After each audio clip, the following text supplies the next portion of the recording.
Okay, good evening. We're going to start in the middle here with Alison from The Times.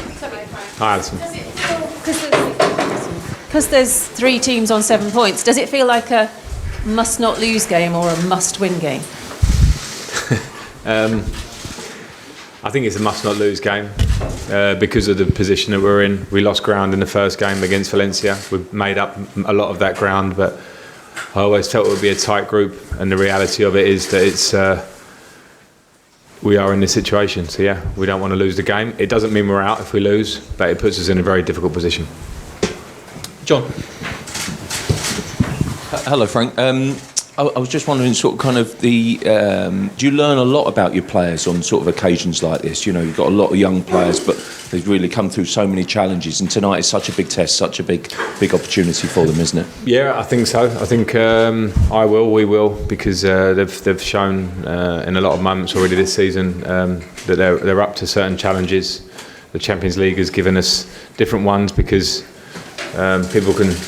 If anybody's going to take a group like this lightly, then you'll be quickly addressed to know that how difficult this level of football is. And as I said before, the losing the first game against Valencia gave us difficulties. It's meant that we've had to go to 2 difficult stadiums and against 2 difficult teams and win. But the work remains to be done, so another challenge in front of them. Dillo, just next to that gentleman there. Thank you. Hi, Frank.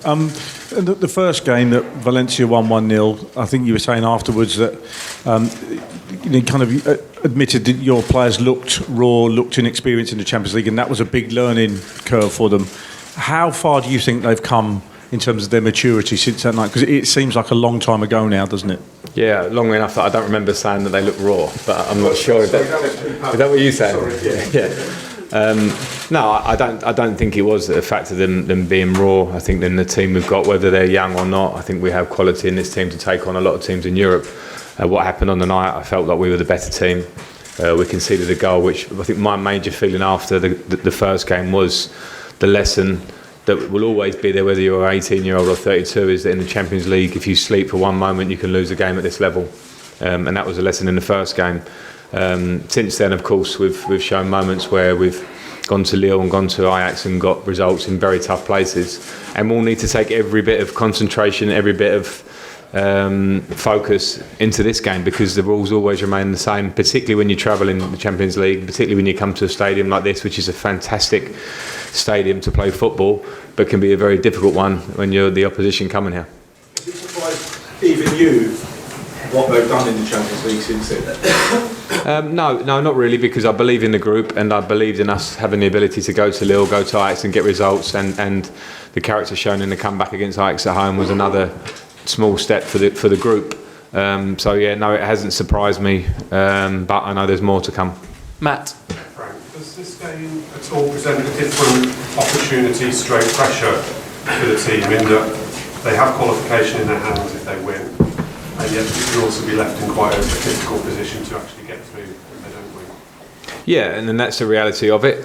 The loss in the first game put us in this position. I don't think the Ajax draw did. It was losing a game at home in day one, when we should have got a result for sure. So what we've done really is bring that kind of knockout football slightly earlier in the competition, and that's no big problem. Obviously, it will be a problem if we lose, but the reality is at this level that you're going to come to that kind of conundrum at some point where it'll be like this. So that is a big test for us. Simon. Hi, Frank. You played in the knockout stages in the Europa League and the Champions League. How much more of a benefit would be for the young players to play knockout football in Champions League rather than the Europa League worst case scenario? Well, the Champions League is the top level of club competition football. There's no doubt about that. So the benefits are clear for every player. Players want to play in the knockout stage of the Champions League because of the teams that are in it, because of the competition and because of the prestige it holds above pretty much every club competition. So I think that's clear. I loved playing in it for however many years. It always has a magical feeling. The Europa League, I don't want to take that away from that, but it's clear that we're in this competition to try and stay in it, and that's why these next 2 games are so important. Frank, can I just ask you briefly about Ross Barkley? He was left out of the matchday squad in Lille after the incident in Liverpool, and he's not travelled today. Is it a concern, the headlines that he's making off the pitch, or what was the thinking behind leaving him out, and are you concerned moving forward? I think that there's two separate issues. One is the headlines this week. Ross knows how I felt about the first headline. I backed him then, I still back him now, but he showed a moment of lack of professionalism as far as I'm concerned. And it's not something that I want to be a pure dictator and come down hard, because I also understand that all my players are humans and have lives, and I don't police every moment of their life. So I don't think it's a terrible thing that he's done. But what Ross needs to do now, he's had an injury. He's still kind of carrying the injury, he still gets a bit of pain on shooting. So he just has to work his way back in terms of the fitness thing, train well, and I certainly don't hold anything against my players. I like Ross, he's firmly one of my players, and I think it was something that he needs to now show all his reactions on the pitch. Okay, gentleman at the back, is it Spanish? In Spanish, it's just pick up the earpiece. Listen, please. Okay. Mr. Rovira, DVCF Media. ¿Qué Valencia esperas mañana?